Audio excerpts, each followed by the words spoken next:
Hi, I'm Andy Ellis. I'm the host of this show and a potential Green Party candidate for governor of Maryland in 2026. I'm using this show to highlight interesting people and ideas that help me and you to understand what is happening and what is possible. You can learn more about the campaign by going to gogreen2026.com. Guests on this show do not necessarily support my campaign or the Green Party. They've agreed to come on to discuss ideas and issues. And of course, click the subscribe button on YouTube so you can keep up to date with this podcast. Dayvon Love is a Baltimore-based political organizer and the Director of Public Policy for Leaders of a Beautiful Struggle, LBS. LBS is a grassroots think tank that advances the public policy interests of Black people, and in 2010, Love co-founded LBS, who was one of many organizations that successfully pressured the state of Maryland to disband its plans to build a juvenile justice jail downtown Baltimore. LBS has also led legislative efforts and advocacy efforts regarding criminal justice reform, youth, and community empowerment. Dayvon is the author of Worse Than Trump, The American Plantation, a book that offers an important critique of the American political left and a political alternative to the exploitative relationship that Black people have to white institutions. Dayvon is also the author of When Baltimore Awakes, which is a comprehensive critique of the way that white supremacy is embedded in the human social service sector in Baltimore.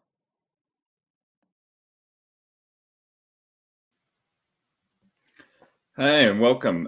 Tonight's show is about criminal justice reform in Maryland. Maryland is a deep blue state, and the last two times our electoral votes for president did not go to the Democrat, Reagan and the first George Bush were on the ballot. The governor and every other elected executive officer are Democrats. Both houses of the legislature have decades-long, veto-proof Democratic majorities. The top 7 counties by population all have Democrat executives. 6 of the 7 of them have Democratic state attorneys. And yet, or maybe because of that, tough on crime policies are a major part of the governor's all-of-the-above approach to public safety that he made the top priority in his State of the State address yesterday. He is partnering with the General Assembly to pass a series of bills that many critics say would bring more and younger children deeper into the justice system. While data from the state of Maryland shows that juvenile crime continues to decline decade over decade, Maryland ranks in the top 5 among states with the highest rate of people incarcerated who are serving time for crimes committed as children. Tonight, Dayvon and I are going to dive into this question.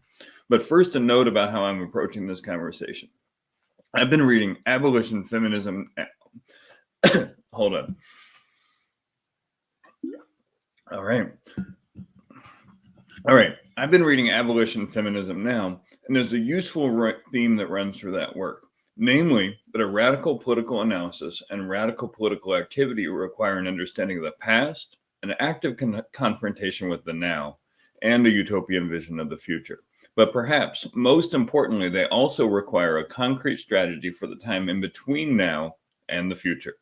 With that framing in mind, let's get started. Hey, Dayvon, how you doing? Hey, I'm good. What's up, Andy? Good. Glad to have you here. Glad to get into this conversation. And I know today has been a busy day and, on this topic. So we'll get to that in a minute. But, I want to start where we started. So if folks know, my bio page on the website talks a lot about debate. I was a debate coach at Towson when Dayvon was a student there who won the first of several national championships for the Tigers. Both Dayvon and I are Towson alums and, go Tigers. But can you talk a little bit about how the debate helped prepare you for the kind of political and advocacy work you do today? Yep. So it's good to be on with you, Andy. And, I think talking about just our history, in debate and just some of the ideas is good grounding, because I think that, one of the things that is a defining feature of LBS's advocacy is like the depth of historical and political analysis and the rigor. And, debate for me was the gateway to just my political consciousness. I did debate in high school through the Baltimore Urban Debate League. And, people who are familiar with my work know that, as I matriculated through it, went to college, got a scholarship, was an extension of an intellectual and academic innovation. So folks like from the University of Louisville, of Daryl Birch, and Eddie Warner, Liz Jones, and Tanya Green, and then all the other folks that are a part of that kind of pedagogical revolution in debate that really looked at systems of oppression and white supremacy in the context of debate. So I kind of came along like during that period of time, and that's when I met you. And so it shaped my politics in a way that, as a contrast to my participation in the Baltimore Urban Debate League, where debate was more, where at that stage it was more about just civic engagement, public speaking. Whereas college debate, my experience there was really formative in terms of my political perspective and worldview. And, I was able to, debate is a very elite academic activity. And so at a very early age, being able to engage ideas around society, how it's structured, the impact it has on Black folks, the ability to have those discussions, with some of the brightest students in the country. And so that really formed and winning nationals with that perspective is something that stays with me today. And actually, one of the things, Andy and I, we've talked about this in the past. There's certain debates from college that replicate themselves in the work that I do today. And it's actually, something we should probably do something more extensive on, like we've talked about. But, I lead with that to say that much of the intellectual rigor and the precision of the kind of political and the depth of political analysis from LBS, a lot of that was made possible just by the activity of policy debate, our approach to it. And again, even kind of our long engagement, both, as friends and as, kind of building an intellectual community and intellectual practice. I think that that's something that is, I think that's something that people would benefit from more of that. Absolutely. And I think we should do one of these about that experience, about that debate experience and how it has translated, not just for you, but for many others into a confrontational and radical politics in some cases, and a different kind of politics in other cases. But I think a whole show about that, bringing on a group of folks, could be really good. And we should do it at some point, either on one of my platforms or on one of yours. But because I think it's a whole conversation. Yeah.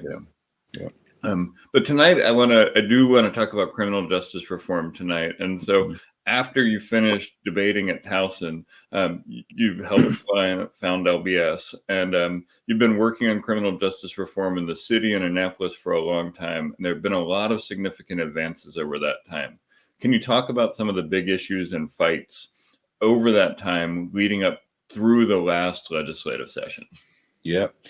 So when we founded LBS, we, looked around, and even referencing debate, we noticed that other people were working for, when they were finished the activity, working for major public policy institutions that were advancing whatever number of interests that they were interested in. So when we finished debate, we looked around and realized that a lot of the folks that were advocating in the policy arena on issues that impacted Black people weren't Black folks. And if they were, they didn't carry a perspective and worldview that had an inherent commitment to Black people. And so where we started, our first fight was stopping the construction of a $104 million juvenile detention facility. So LBS and many other organizations, Baltimore Algebra Project, CLEAR, like a variety of organizations have come together.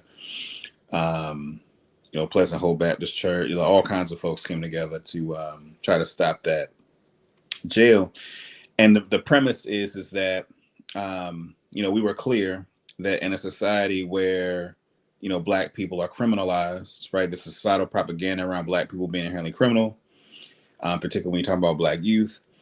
And and the idea of building a jail, even though at that period of time, the existing capacity of the juvenile justice system, I think at the time was at about half capacity, right? So the idea of building a new jail, we understood that as a nod to the prison industrial complex, right? Mass incarceration of, bringing more young people in contact with the criminal justice system. So that was our first major fight, multi-year effort. We were successful, in stopping that jail from being built. And then after that, we started working on issues around police accountability.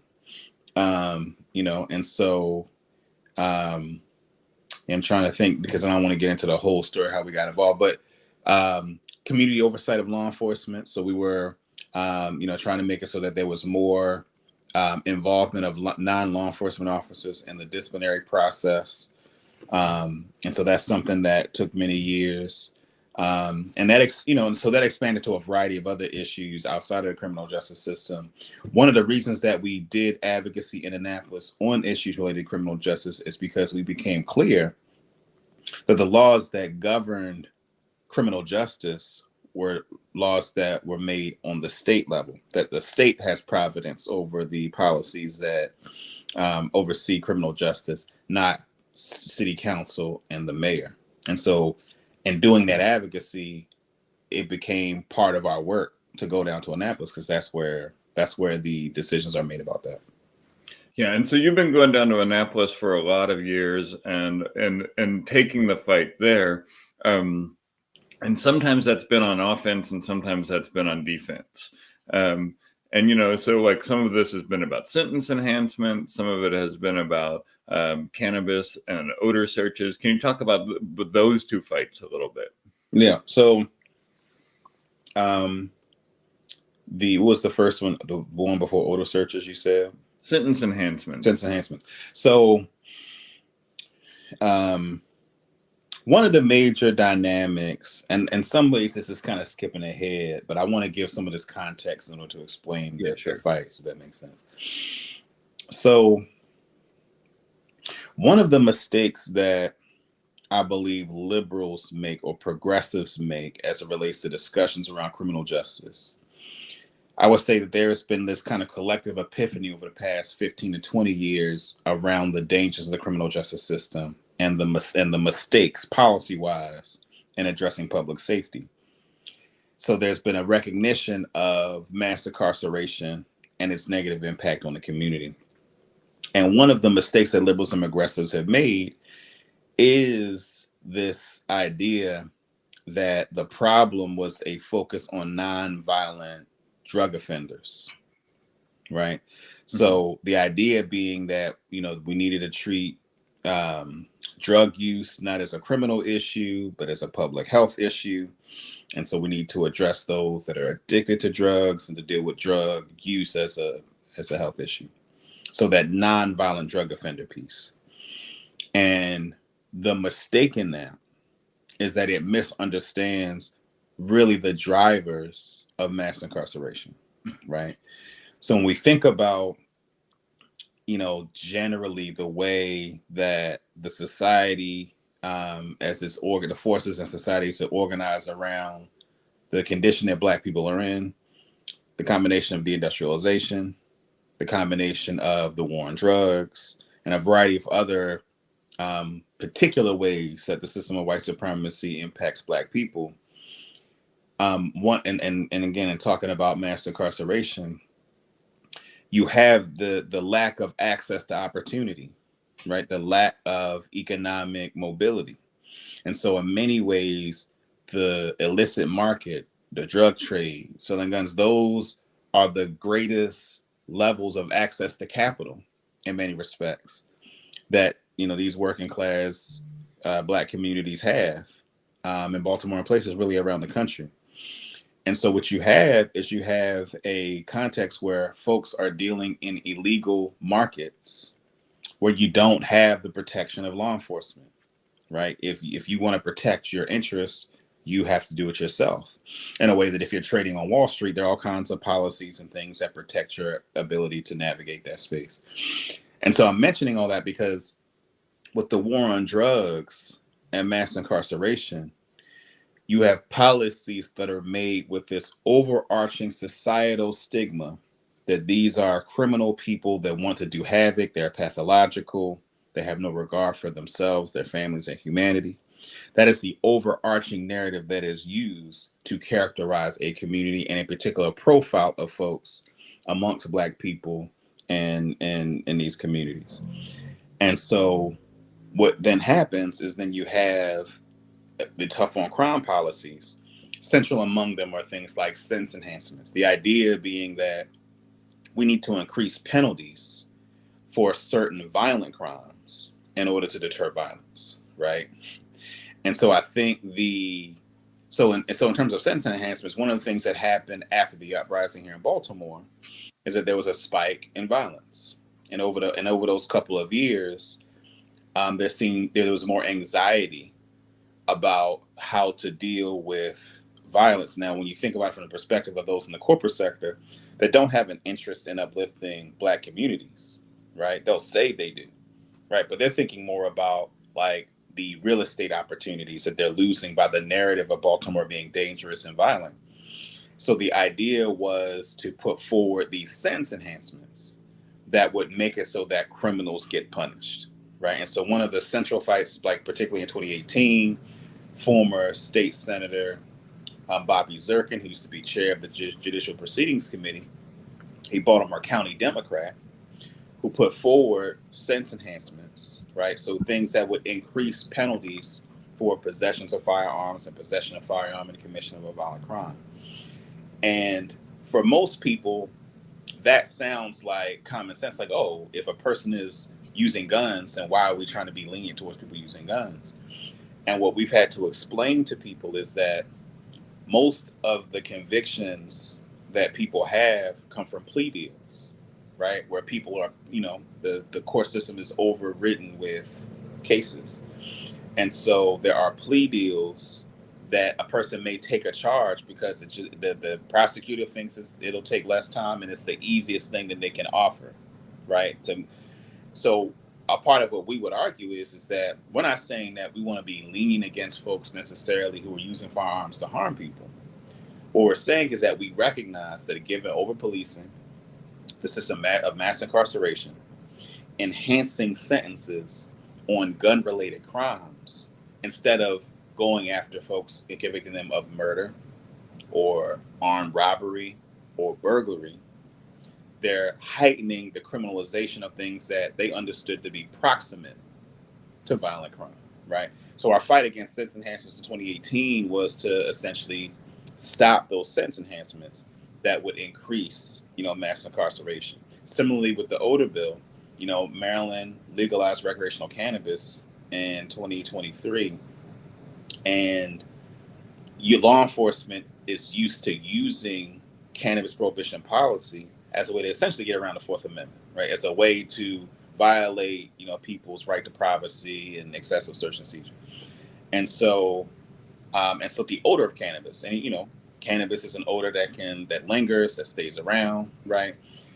And so often law enforcement would use it to justify invading people's privacy and use it as a pretext to stop people. And we know that the data shows that it was Black people who are the folks and other folks of color, Black and brown folk, that would be those impacted by that. So and so that was a tough fight because prosecutors and law enforcement, they see that as an important part of their approach to enforcing the law. That part of the war on drugs, what it did was it created a context for how law enforcement did its work that wasn't based on actually addressing violence. It was based on chasing drugs, right? And that chasing drugs meant chasing violence, with the underlying assumption that drugs automatically means that you're dealing with violence, right? That you're dealing with criminality, right? And for a lot of people, that's a difficult thing because of the pop culture and the way that people are socialized to connect those two things. But when you actually look at the data, what you see is that majority of the homicides, for instance, whether it's from Georges County and Baltimore City, data that we've looked at, the majority of those homicides are not connected to drug trafficking, right? And so the odor piece again was just another way to push back against law enforcement using the kind of racialized notions of criminality as it relates to Black people to advance over policing. Last thing I'll say about the fight, what we've done over the years and many other organizations have pushed back against the control that law enforcement and prosecutors have had over those committees.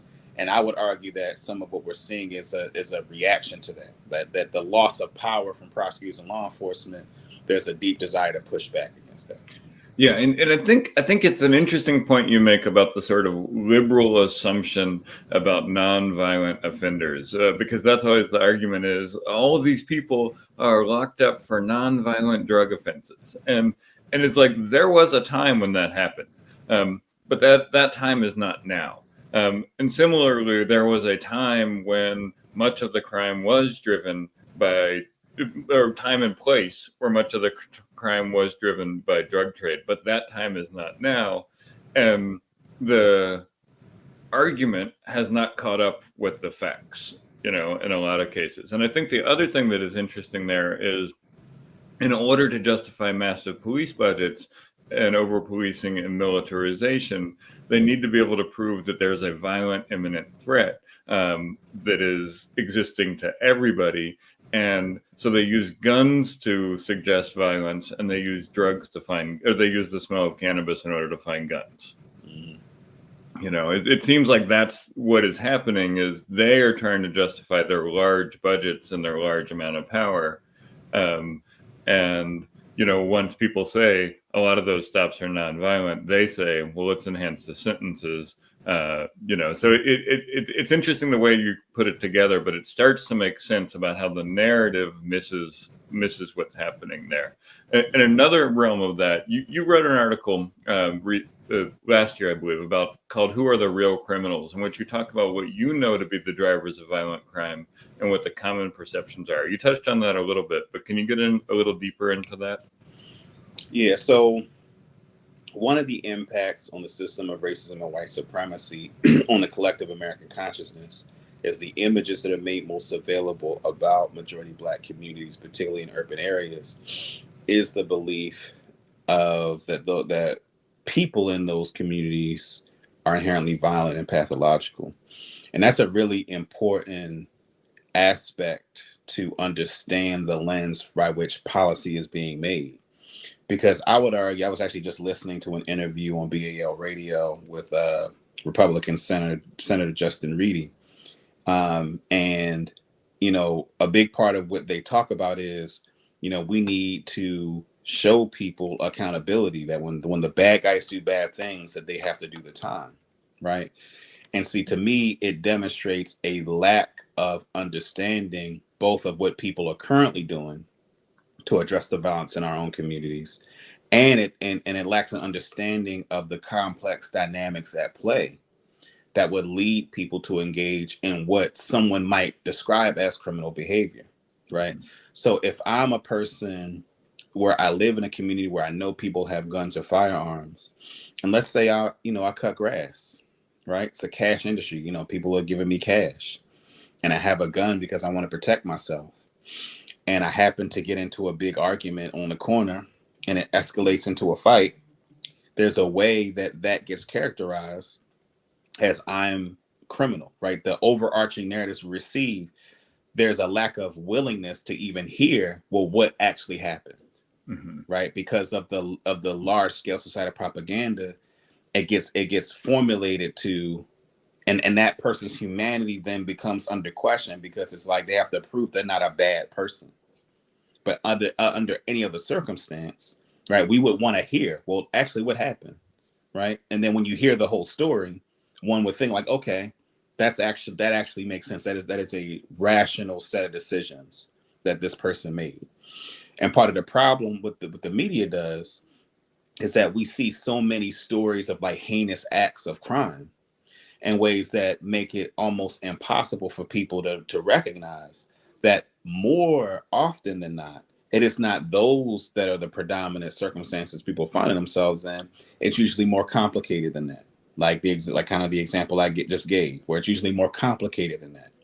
But because of that large scale propaganda, it creates a context where a person who is, someone that's wreaking havoc in the community is being treated the same like the person that I described. And so in the piece, like Who Are the Real Criminals, a part of what I'm trying to call attention to is the way that these societal narratives impact policy in a way that criminalizes things that for the average person would be a rational thing to do. So if you're a person that lives in West Baltimore, you don't come from a family of means. You're trying to figure out how to make a living, and you decide to engage in the drug trade, and you understand that you need a weapon to do it. That is a rational decision, right? And that's not saying that folks should condone it, right? Or that it's good that they're doing it. It is a rational decision. One of the challenges, I think, with some of liberals and progressives, and even talking about this, is there is because of that nonviolent drug offender trope, there is a way that even those that see themselves as sympathetic on the issue, right? There's a certain limit in terms of the kind of respectability politics that they're kind of projecting on to Black people, that they don't want to be seen as defending a drug dealer, right? They don't want to be seen as defending someone who is, a violent gang member, right? A thug, right? They don't want to be seen as supporting that, right?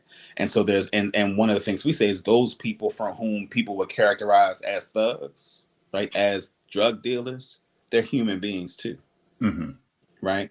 And that the question we got to ask ourselves is, if we're serious about challenging racism and white supremacy, we got to be willing to be okay with the fact that, yes, the humanity of a person who is selling drugs, who doesn't intend on causing havoc in the community, they just want to do their thing, right? So that they can make whatever living they make and bother as least amount of people as possible, right?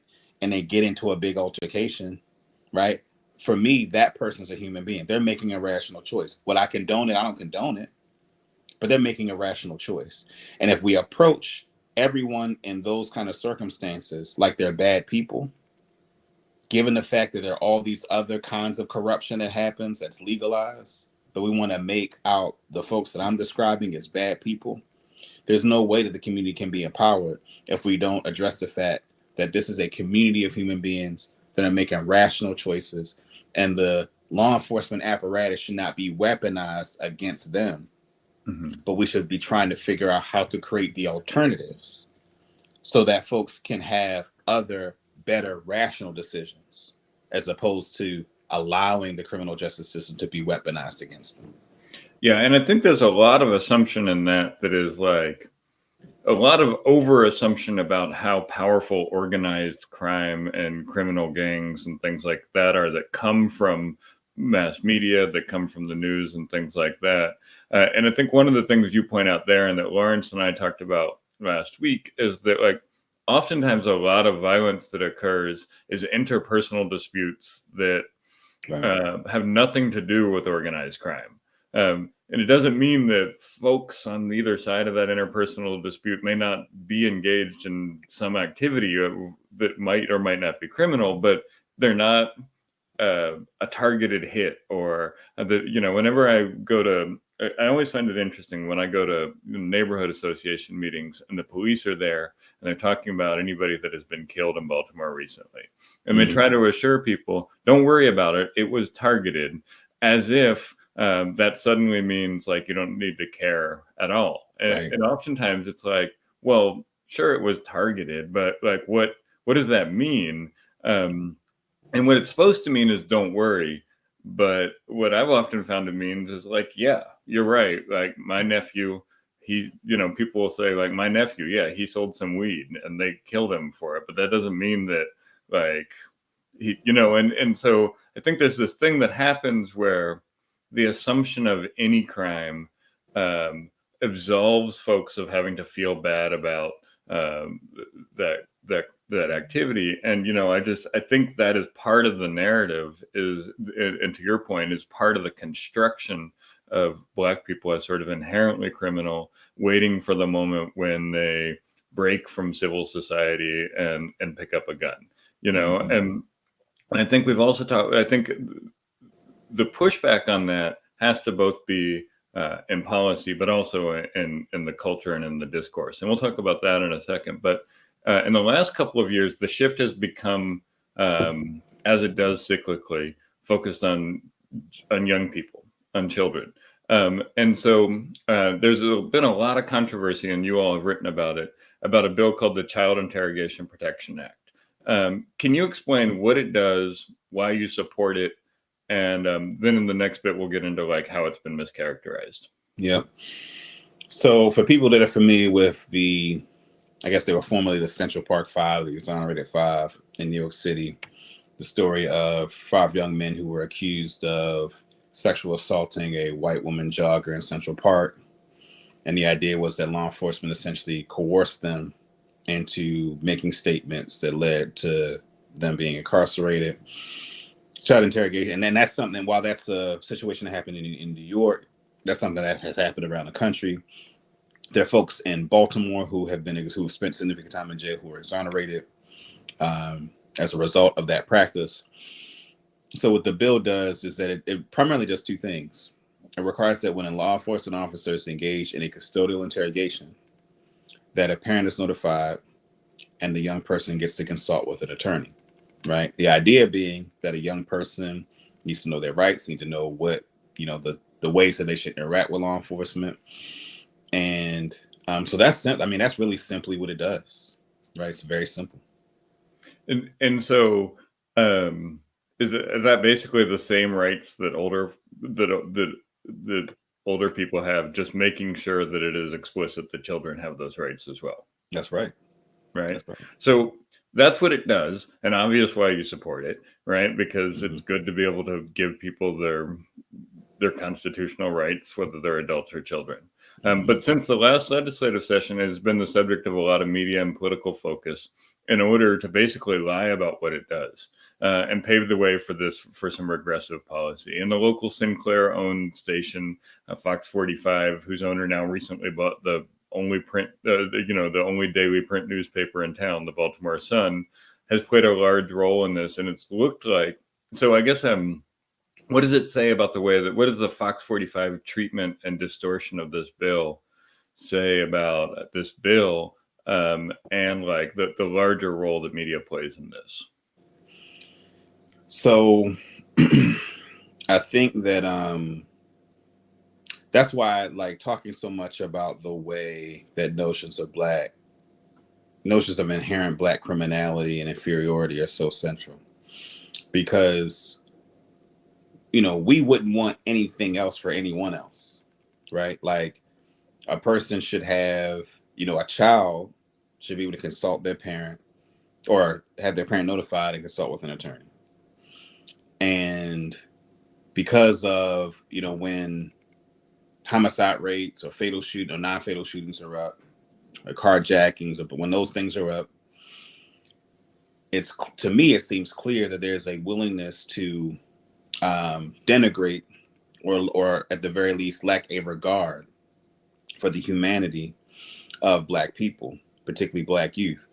There's this Sylvia Winter, in a letter she wrote to some faculty, I forget what school she was teaching at the time, around the time of the Los Angeles uprising against the Rodney King, the verdict, the officers that beat Rodney King getting acquitted.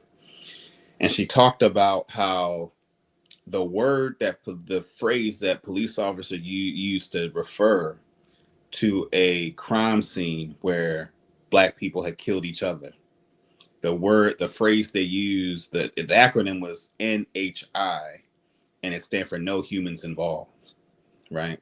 And I would argue that is the paradigm, I think, by which when people look at the Black community in general and Black youth in particular, that I think there is a lack of regard for the humanity of Black youth, because there's a lack of expectation. There's beliefs that they're inherently inferior and the like, inherently criminal.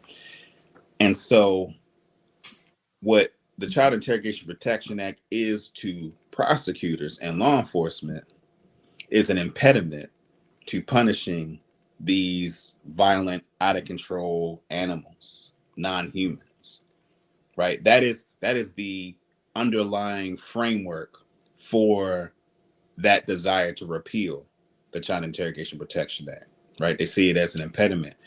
And even when law enforcement has said, and Fox 45 has said, well, they can't even talk to youth now, so youth are allowed to run rampant. As a person that sat in the voting session in the Senate when they were trying to move the bill out of committee, there's a public safety exception in the bill that we were trying to get the committee to exclude from the bill, but it got voted onto the bill which says that if an officer perceives an imminent public safety threat, there is an exception to it.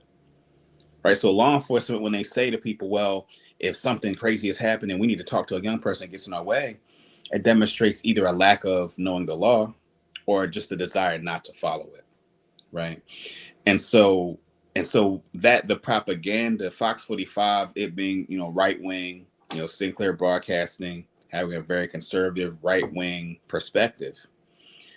One of the things that is the most troubling in a state with a Democratic Party supermajority in both chambers of the legislature, with now a Democratic governor, Fox 45 propaganda, it's frustrating that there haven't been the forces in the legislature who passed that law and some of the other juvenile justice reforms to push back, right? To openly advocate the other position, the position that I've given, that elected officials outside of Senator Carter, who they've been attacking, all year last year and continue to attack this year, that other legislators haven't stepped up when they're being viciously attacked by Fox 45.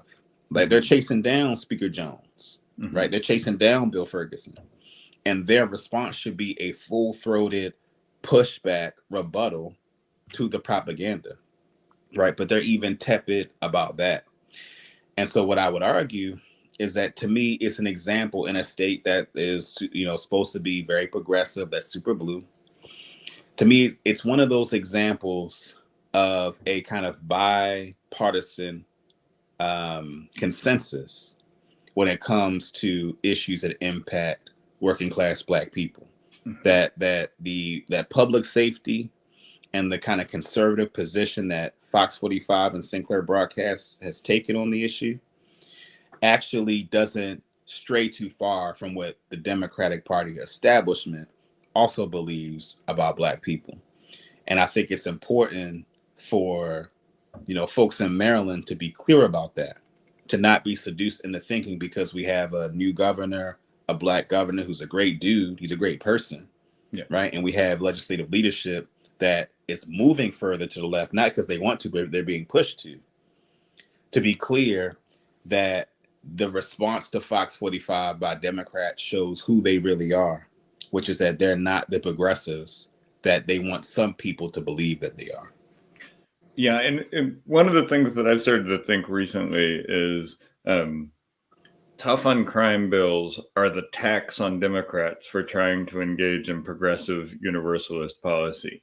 And so, and they are happy to pay that tax, right? Like they think it's their patriotic duty to pay that tax, and they do, and we end up in places like that. And I think that transitions well into, you wrote a book called Worse Than Trump, in which you discussed the political limitations of the Democratic Party and the left in our current political order.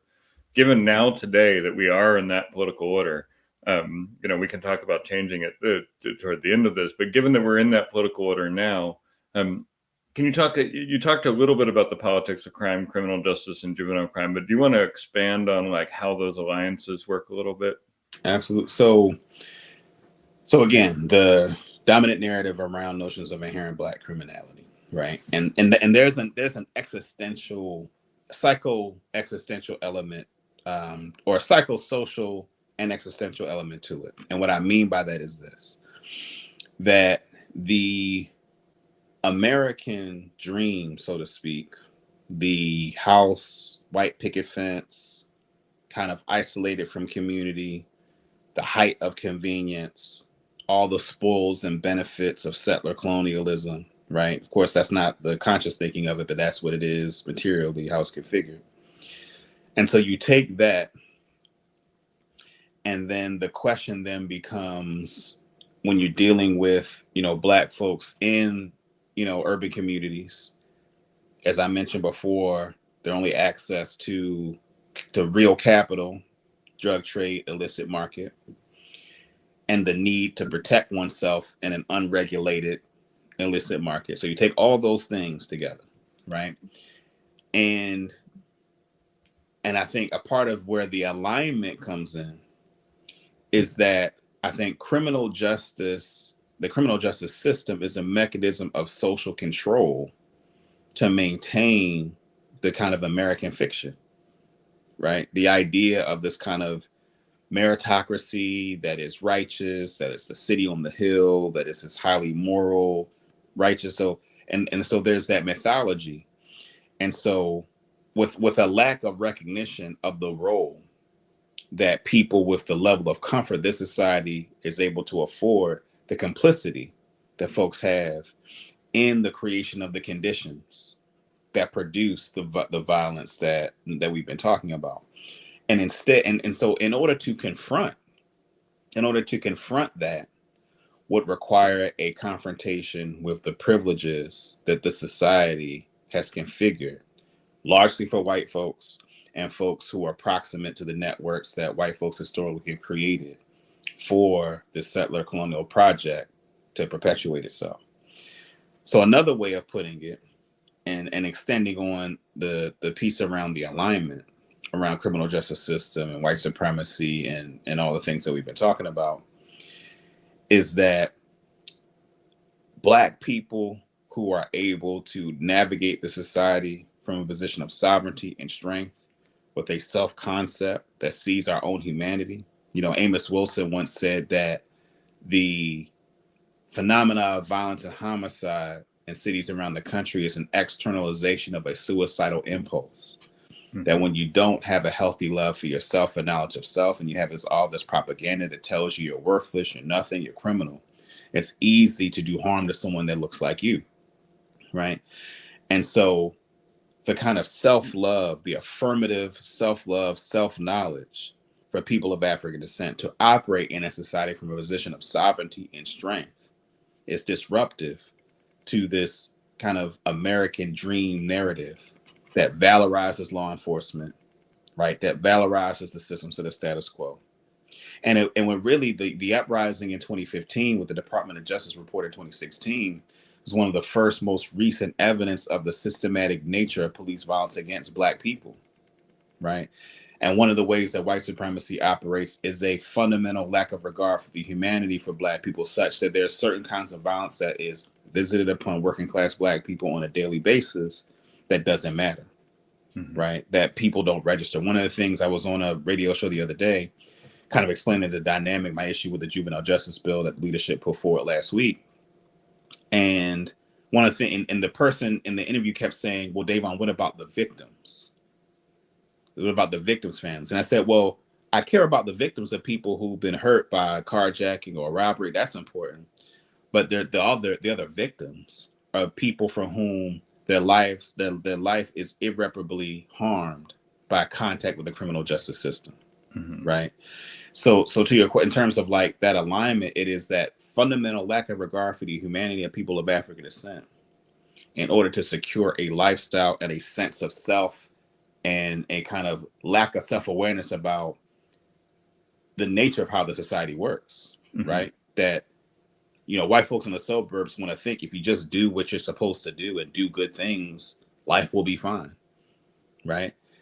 But in terms of the criminal justice system and criminal justice policy, they would have to admit law enforcement is organized as an institution to undermine humanity of people of African descent. They'd have to admit the lack of regard for people of Africa. There's a confrontation with the true nature of the society that they benefit from that they'd rather not engage, right? And I think the Democrats and liberals desperately want to try to find a solution that does not require a confrontation with that reality.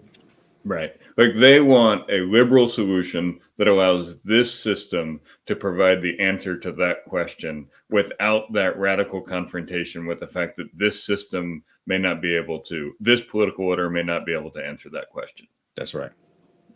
And so with that, let's shift to these bills, right? Like, the 2024 bills on juvenile crime, and today you testified against these bills that the Democratic leadership put out. Last week at the press conference to introduce these bills, Senate President Bill Ferguson is quoted by WPR as saying, while youth offenders account for less than 10% of the crime committed, unfortunately, it is clear that they've become the biggest part of the crime perception problem in Maryland. I find this quote a fascinating way to introduce a bill that further punishes young people. But I want to use this as an introduction to the topic. Can you talk about that quote a bit? and then let us know what these bills do specifically, and why you oppose them. So I'm going to plug LBS The Streets of the State House, the last episode I did on Monday, I believe it was, to give a fuller explanation. But the shortest version I can give you is that, so what's not on the table is whether or not young people that commit heinous crimes should be held accountable for what they do, right? That's what the media wants people to believe. Media wants people to believe that some people that want young people that commit heinous crimes to be accountable, and there are others that don't. And that's not what's on the table. And that's what Governor Moore wants people to believe too. I mean, that's what he said in the State of the State yesterday. Right.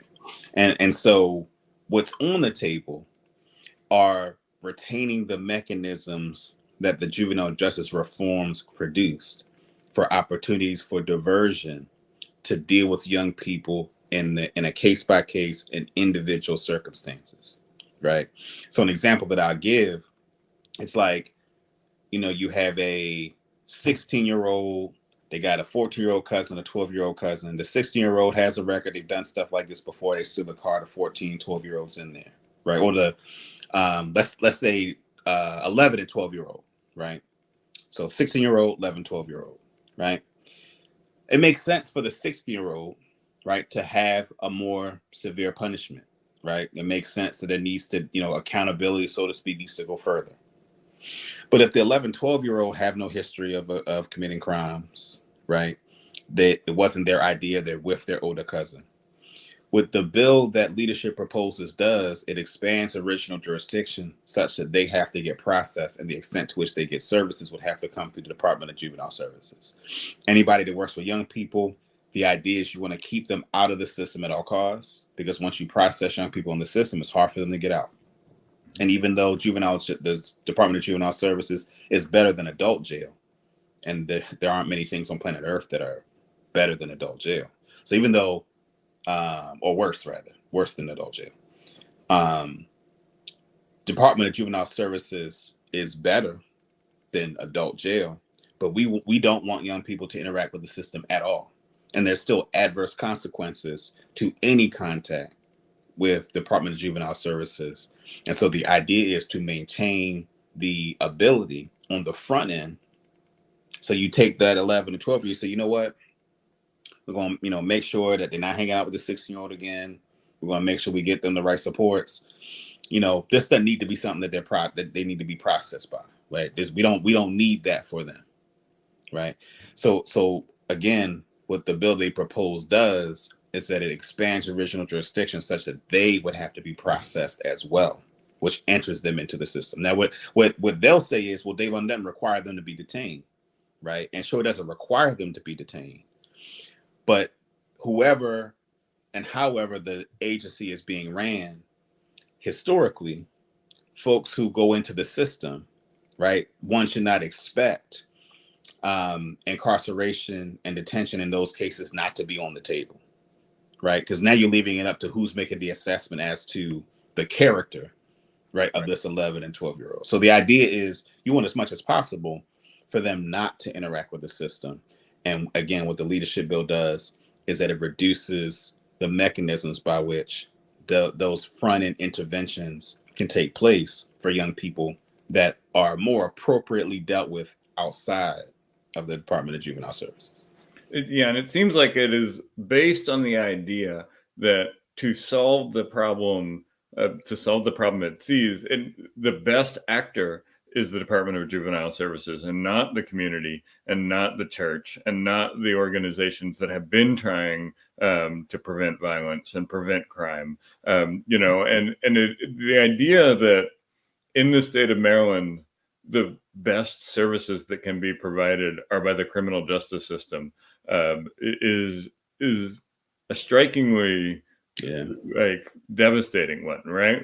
And if it's true, it's an even larger indict of the way that the resources are given to communities and to programs that are working, right? Like next week, we're going to talk about the economics of all of this, and we're going to talk about, what a just tax system looks like, what reparations look like, and things like that. But I think it's really interesting that and it's not just One thing I noticed is there were a lot of people standing behind the leadership at that press conference that I would not expect to stand behind a bill like this, unless it was in this climate where the governor and the Senate president felt like they needed to do something because of a perception created by Fox 45 and some prosecutors. And I think it's just really interesting to see that the choice they've made has been to bring more and younger people into the system as a means of rehabilitating them, as Governor Moore said. And it doesn't take extensive study about prisons to understand how that language has always been part of the problem. And it seems to me that widening the net to bring more and younger people in is not a great way to care for children.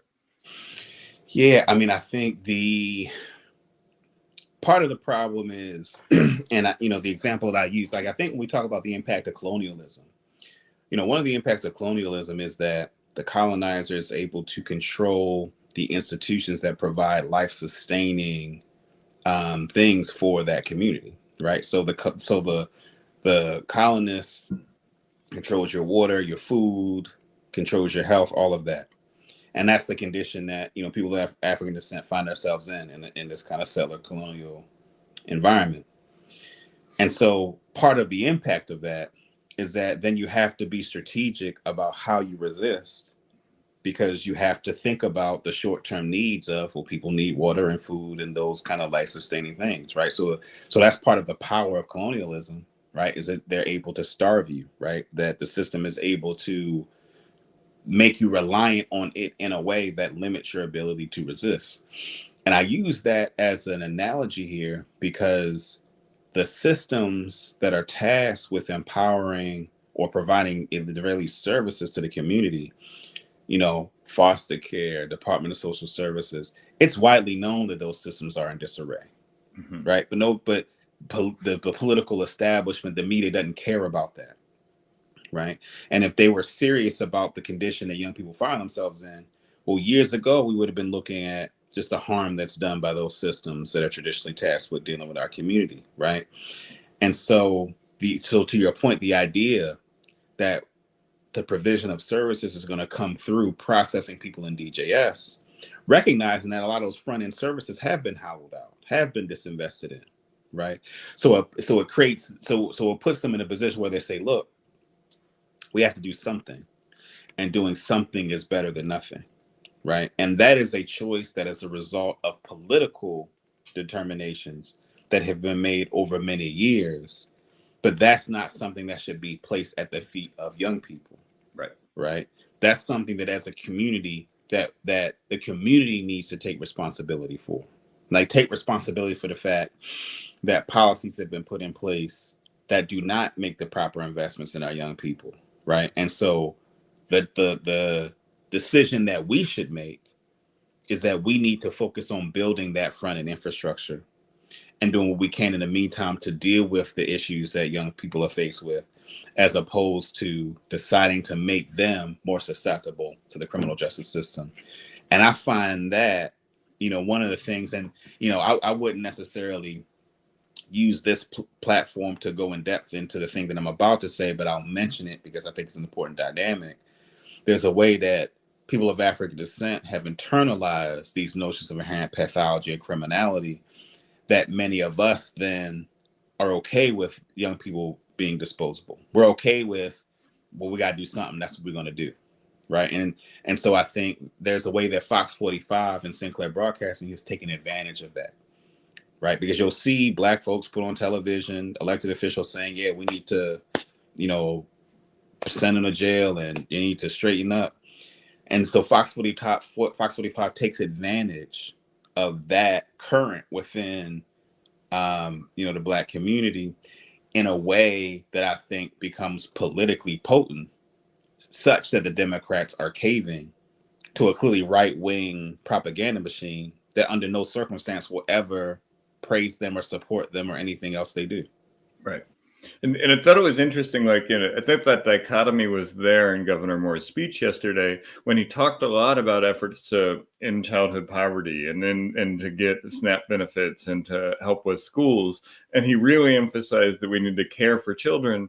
At the same time, he was talking about incorporating more of them into the juvenile justice system. And it seems that there's an assumption that, like, well, that all of the above approach still incorporates bad practices, right? Mm-hmm. And it is, I thought that was really interesting that there was such an emphasis on children, and in positive ways, and also a need to get them into the justice system in order to rehabilitate them. And I thought that was, especially while talking about partnering with communities, things like that. It was like partner with communities in order to do the work on the front end so the kids aren't ending up there, and then have the networks in place in order to be able to help if somebody does end up there. That seems like the logical answer. But I guess the other thing he didn't say yesterday, or the other thing, he mentioned taxes one time, and he talked about budget and revenue shortfalls a bunch of times. So while he's not willing to raise taxes on wealthy people and corporations, he is willing to cut transit and community college, which are services that working class people use in order to move out of the condition that they're in. So it's an interesting set of forces that are arrayed right now on this bill. And I guess that leads me to this next question. I've been reading these Paul Gilroy conversations that he's hosted at the SPRC, where he likes to ask these questions about the balance of forces on a given issue. And I really like that framing. Like, what are the balance of forces on this? So I want to ask that on this particular bill. Who's lined up on what side of it? What is the fight going to look like? And what does the strategy have to be, to the extent that you want to share it, to fight against it? I mean, the forces that are in support of it, law enforcement and prosecutors, I think, are driving the push towards it. I think the Democratic Party leadership, there are elements of it that support it, quite frankly. There are elements of the Democratic Party that are conservative on these issues. And one quick aside, I think that contributes to the kind of Hogan Democrat phenomena, right? Like, I think a lot of those people that are like Hogan Democrats have required or explicit folks are about it. There's certainly that element that supports it. I think on the other side, you have, like, criminal justice advocates and grassroots organizations that are opposing it. Like myself, you have the NAACP, ACLU of Maryland, the Maryland Youth Justice Coalition, the Public Defender. So you have a variety of, like, progressive organizations, grassroots organizations. I'll go back to something that I referenced a moment ago, which is, I think Black folks are mixed. I think the framing of it is extremely important. I think progressive groups who are in agreement kind of with us on the issue don't do well in talking to Black people about the issue, right? And part of what I mean is that that Gouch report that came out back in October, right? That's like, white Democrats want leniency, Black, 62% white Democrats want leniency, 62 Black folks want accountability. That's that's a false choice, right? That we want accountability, but we want as much as possible for young people who should not be in the criminal justice system to not be there, right? So I think that is the piece of it that is complex. And I think, so in terms of understanding the power, I think, is like talking to Black folks who, again, are mixed on the issue. Because, I mean, we're only 30% of the state, which is significant. I think in the context of the Democratic Party, that's even more significant, right? But I'm also saying that I think that there's a way that Black folks are weaponized on this issue, mm-hmm. in a way that it's important for non-Black folks who have the perspective that we share to be conscious of, right? And also non-Black folks talking to other non-Black folks about the dynamics at play, and helping to explain why it is that certain Black people would be more conservative. Mm-hmm. Not because they are believers in the system per se, right? But you got folks that are just dealing with day-to-day things that are right in front of them. An elder that wants to get to their door when they go to the grocery store, there's stuff happening and they don't want that anymore, right? And they're not given a bunch of other options, right? And so recognizing that we have to address that, like we have to have ways to address that circumstance, because I think under other circumstances, that grandmother would also say, I don't want that 11 and 12-year-old in that car to be treated like the 16-year-old who was driving it. Right. Right. And so it's like learning how to, like, deepening the conversation about it to be able to bring people to our side and recognize the nuances and complexity. Yeah, and I learned a lot about this in knocking doors in East Baltimore in 2018, and having these conversations with folks who were saying, like, look, my block is not safe. I do not feel safe going outside. I can't keep my garden out anymore. I can't do this, that, and the other. And I think there's an absolutist tendency the further left you get that sort of says we shouldn't lock anybody up. And sure, in the utopia, like I'm there. Yeah. In the now we are, and in the sort of in between time, we got to get better at that, you know. But it is that's why I started with that framing, because it is like the sort of the abolition feminist approach is, yes, of course we want abolition, and in the meantime we need to stop laws like this one, and in the next phase we need to figure out how to make sure that we don't have to treat the 11-year-old the same as we treat the 16-year-old. And I think that nuance is often missing from people in my position. And that's one of the reasons I want to dive into this, because I think it's easy for folks to say, well, none of those people should go to jail. And let me say something real quick about that, the abolition piece, because again, I'm 100% with you. Like, Western civilization and the prison regime in the West is out of step with other advanced civilizations in world history, right? And so there's a way that the prison and police regime is normalized because most people don't know much about any other advanced civilizations.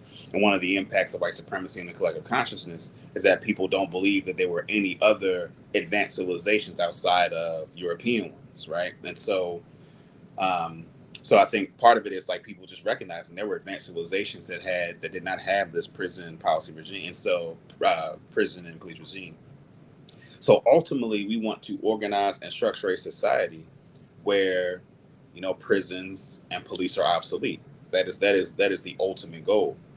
I think part of the challenge is that we have to build the alternative mechanisms to operationalize what that society looks like.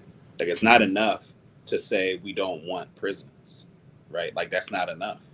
Like, we have to build the structures of human organization that facilitate an environment that produces a functional society that doesn't need prisons and police. And those societies have existed. Mm-hmm. We should study what they did and figure out how to build off of that. And that requires us navigating the existing systems. And I think we can't be so invested in the brand of abolition such that we can't say things like a kid that shoots their parent in the face in the society that we currently live in the current political order. In the current political order, our community does not have other mechanisms of accountability. Right. Like, they don't exist in any functional way. Now, there's societies, I know in New Zealand, there's actually a really interesting system of accountability. We don't have time to talk about now. So there are societies that do it better. But in the current context we're in, like, I don't feel any insecurity as a person who has written about and has stated in public that ultimately abolition is where we need to go. But we can't be so invested in the brand of abolition that we can't say to our community, right, who will look at me crazy if I'm like, yeah, no, we shouldn't lock anybody up. And what they're going to say is, okay, then what are we going to do? And you got to have real answers to that question. If you don't have real answers to that question, you can't organize. You're not going to bring people to your side, and we're not going to bring people into, because I feel like I'm positioned, given the fact that I'm acknowledging the reality, that I can bring people to an abolitionist position, right? In ways that other people who are so invested in the brand cannot, because they won't just acknowledge that in the current political order, there's some people from whom the mechanisms of accountability we have is the prison regime. We want to reduce as much harm that it does as possible while we're building an alternative that can replace it.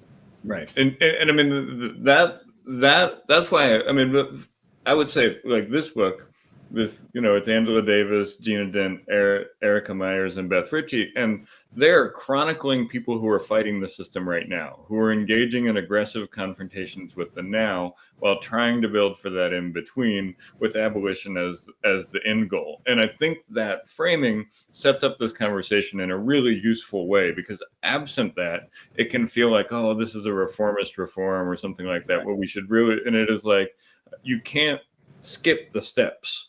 And that's a good transition to where I want to go next. So, like, let's abstract from these bills a little bit and talk about what it looks like to build that system a bit. And in your article called The Woke Straw Man that you wrote last year, you wrestle with the sort of way that the mainstreaming of these questions about social justice has made the work of justice and radical politics much harder.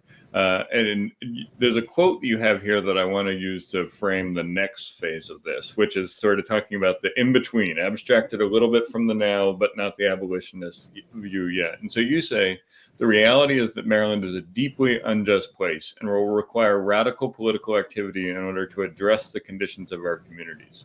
We need policies that are intentional about investing in collective Black wealth creation.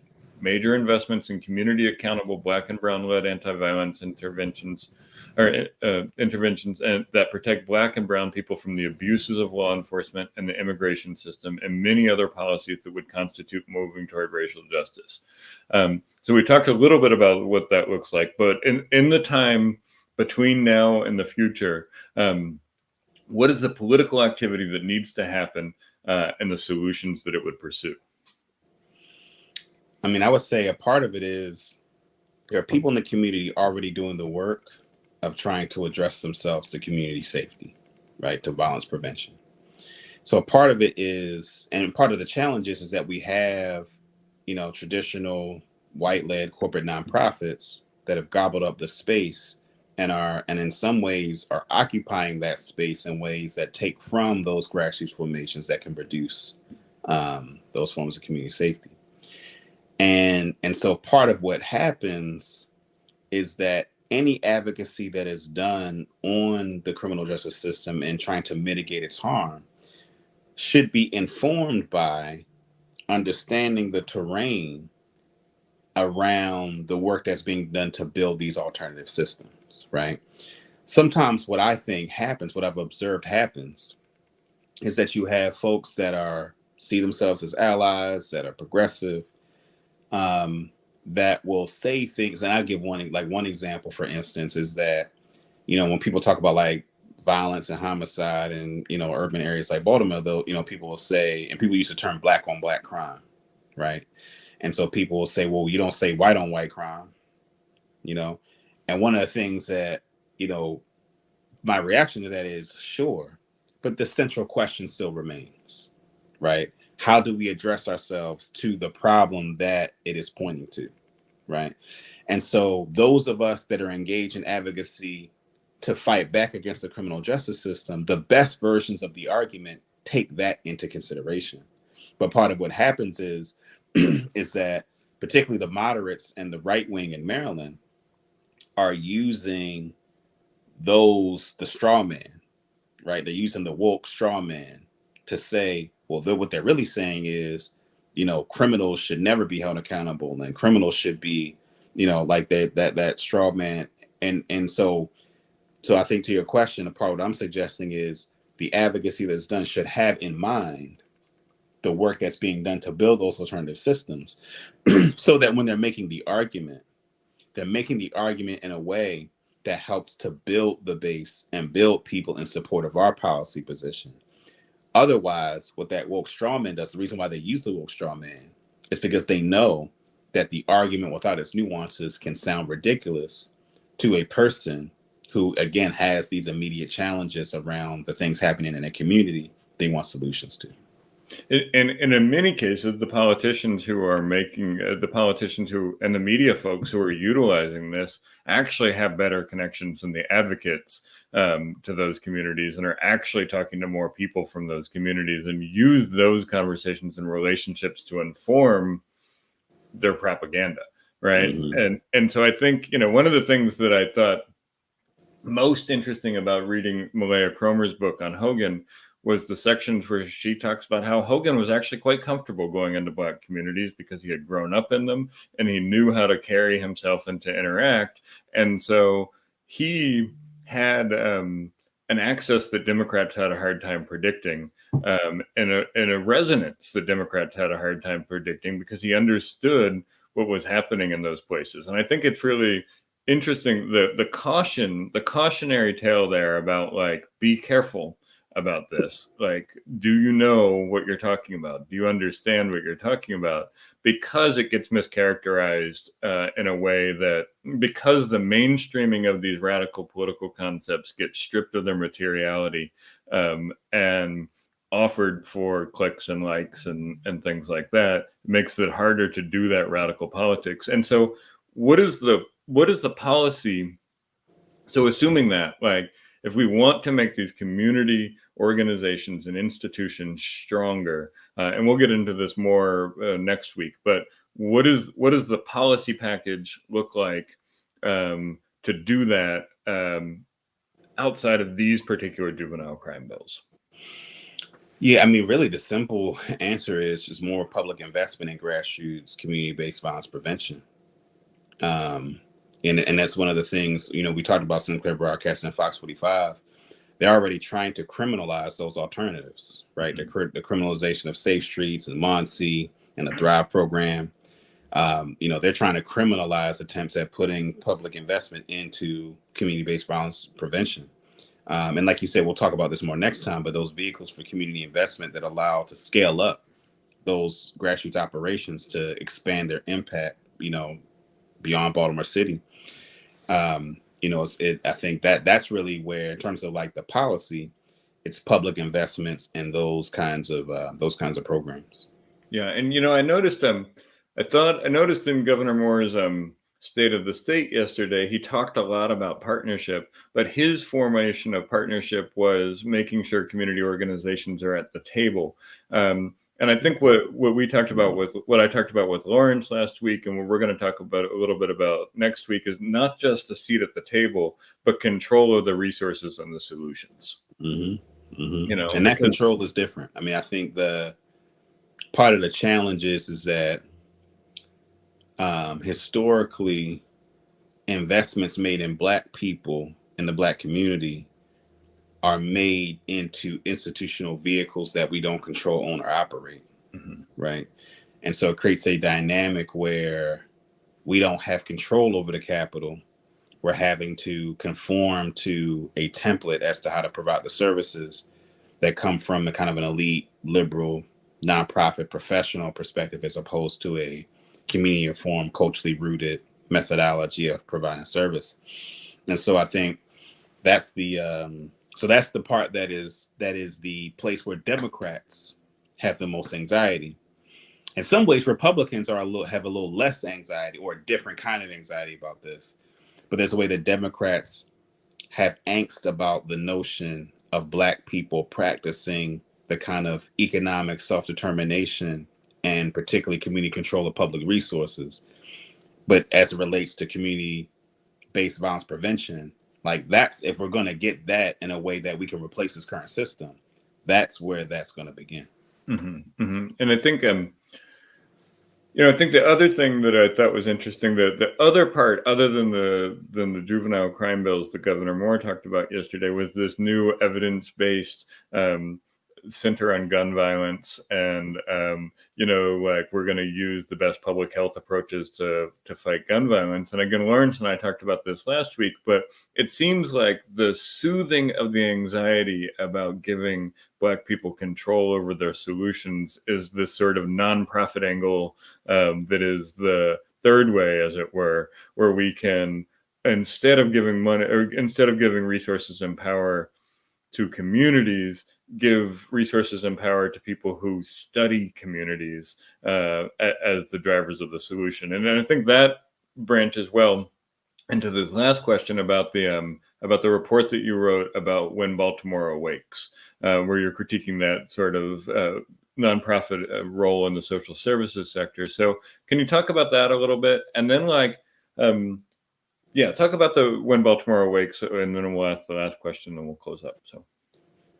So one of the things that, in the, last several years, the emergence of the popularization of criticizing the war on drugs, the mass incarceration and prison industrial complex, I think what has happened is what has emerged is the solutions based on human services, nonprofit social programs. And one of the things that doesn't get studied enough is the impact, the way in which those systems actually perpetuate racism and white supremacy. There are approaches to human development that encourage notions of inherent Black pathology that create a context where Black people see empowerment through social and cultural distance from Black folks and assimilation into large-scale white society, which creates a context where individual Black people's success is predicated off of distance from the community, and creates a context where people are profiteering off the suffering of Black people. And this phenomena of like disaster management, where folks are not trying to institute policies and programs that empower the community, but are mere sustenance, right? Merely trying to manage the disaster that exists in the community. And so When Baltimore Awakes is a look at the methodologies, approaches to the human social service sector that actually advance notions of white supremacy. I'll give one prominent example we give. There was a documentary that was extremely popular. I would say, I guess it was the mid 2000s, the Boys of Baraka documentary. And when you look at it, it's one of the things that we cite, and we know people who were in it. But when you look at the way that it was characterized, this idea that you had these kids that where their parents and families were their impediments. And the idea being, we're going to take them to Africa at a boarding school run by white folks who don't have much knowledge of the history and culture of the young people that they're coming from. And a perspective that we're going to essentially rid them of the pathology that emerges from them being in the communities that they reside. That approach to human development, the best it can produce, again, is an individual Black person that may be able to do reasonably well. But what it does for the community is create a cultural context where the services that are being provided are not intended on changing the community, but helping individuals navigate the oppressive conditions and systems in it. And there are ways in which that, I would argue, that is just as bad as the impact that the prison industrial complex has on the Black community. That's the general sense of like what When Baltimore Awakes is. And I think it's important for us because the solutions that were being, particularly like the defund piece, and I wrote a whole piece that talked about that the alternative that was being emerged were more services. Mm-hmm. And our perspective is that actually could exacerbate racism and white supremacy in the community. Yeah, and circling back to where we started on this, talking about the Urban Debate League, when I got here, the Baltimore Urban Debate League was about civic engagement. And what that meant was navigating the system and being better at it and maybe doing some advocacy on behalf of it. I also believed it should be about civic engagement, but I believe that it should be in a confrontational civic engagement that calls out the system as it is, roots it in history, and then charts a vision that is better. And I think that I think, we've obviously both talked about the role the Baltimore Urban Debate League played in that nonprofit industrial complex and the narrative that it talked about. And we can talk about that more at some other point. But I want to go really, I want to close out with a really abstracting question here that is assume we're in a world in which those liberatory methodologies and institutions you advocate for take hold and are in place. How does that look in Baltimore? How does that look in Maryland? How does that change the world, the political order? Well, part of what it does is that in order for Black people to practice freedom, we need the ecosystem of institutions to make it so that the life-generating activity is primarily produced by us, by Black people. And there has to be an approach to dealing with that, because that is the only sustainable way that Black people are going to be able to ameliorate the conditions and challenges that we face. Part of the challenge is that much of social programs are structured from the perspective of providing services to a person that needs to be fixed. And that creates a dynamic where the solutions, when they're framed from that perspective, require some external entity to be the basis for how we operate. So for me, and one simple way of thinking about it is you don't need to teach a worm what it needs to extract from the earth what it needs to perpetuate its species, right? It's a natural part of how it sustains itself, right? And part of what has happened, the dehumanization that's happened to people of African descent, is a hollowing out of the fundamental humanity in terms of how human beings have structured our societies to be able to perpetuate ourselves in a way that honors our humanity, our families, our communities. And so really when Baltimore Awakes, I actually borrowed from Hubert Henry Harrison, his book, When Africa Awakes. He is a writer during the New Negro movement. He was called Black Socrates at one point, well respected by many African descent historians and scholars. And that book was about the fact that it was critiquing those who saw themselves as allies to Black people. He used to be in the socialist movement, and he left because they were critical of Marcus Garvey's race first movement. His argument was the socialists actually had their own race first movement, right? And so, but I mentioned that to say that, when it comes to addressing the issues that face Black people, we need to build the life-sustaining institutions, practicing community control, such that we navigate the society from a broader position of strength and power. And it requires a self-concept. It requires a social and cultural orientation that surpasses the propaganda around notions of Black inferiority that allows us to practice that freedom. I would argue that this societal propaganda around Black inferiority creates a context where, the plantation structure, one thing that Hubert Henry Harrison said in his book, Negro in the Nation, the difference between Black people pre-Civil War, post-Civil War. Pre-Civil War, chattel slavery. Post-Civil War, wage slavery. Chattel slavery is enforced by brute force.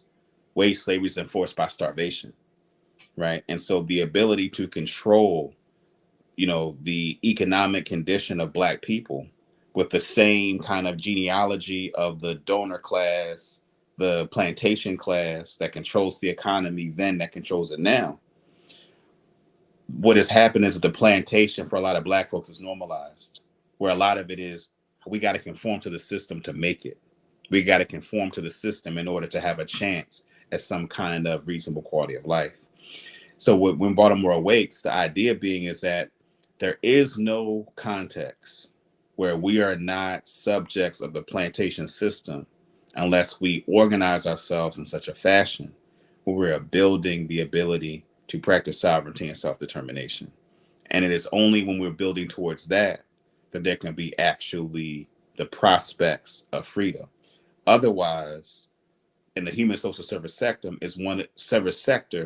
is a extension of that plantation system, where the prison system is understood to be outwardly violent and that the human social service sector is understood to be an alternative, But when in fact what it does is that it's an extension of the plantation, right? It maintains the relationship that Black people as a people have to the larger structure of society. And so really the point with when Baltimore Awakes is that we won't be free until we fundamentally change our orientation and relationship to the American plantation. All right. Well, and I think that'll transition us well into next week when we're going to talk about economics. We're going to talk about reparations. We're going to talk about ways in which resources can be moved around and in the different side of this conversation. So, Dayvon, is there anything you want to leave folks with today about this issue, about this criminal justice issue, so that, there's to put a fine point on it that allows us to close out? I'll just say thanks again for having me on, Andy. Always appreciate it. We're going to be, this juvenile justice piece is going to be a heavy lift. LBSBaltimore.com is how you get our information. LBS Baltimore on all our relevant social media. If you support the perspective that, we've talked about this evening, when we send out action alerts, please contact your legislators when we put it out. It's going to be really important for us to be able to defend ourselves against the policies that Democratic Party leadership has put forward in Maryland. Excellent. Well, thank you very much, Dayvon. I really appreciate it. And I always love the opportunity to have these conversations. We went a little bit long tonight, but I think it was worth it. And we'll pick it up next week and talk about the other part of it. But, good work on setting up the argument so that there's a structure in order to fight against these laws. I think I hope everybody who's watching will be in agreement that we need to be able to have nuance and treat the 11-year-old different than we treat the 16-year-old. And I think that analogy really sets us up well. And I appreciate the way that you brought it. So thank you very much, Dayvon. Good talking with you tonight. We'll do it again next week. All right. See you next weekend. All right. See you. All right. Take care.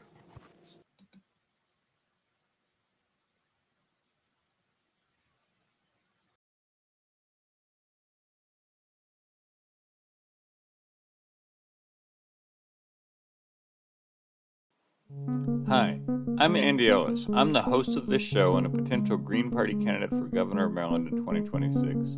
I'm using this show to highlight interesting people and ideas that help me and you to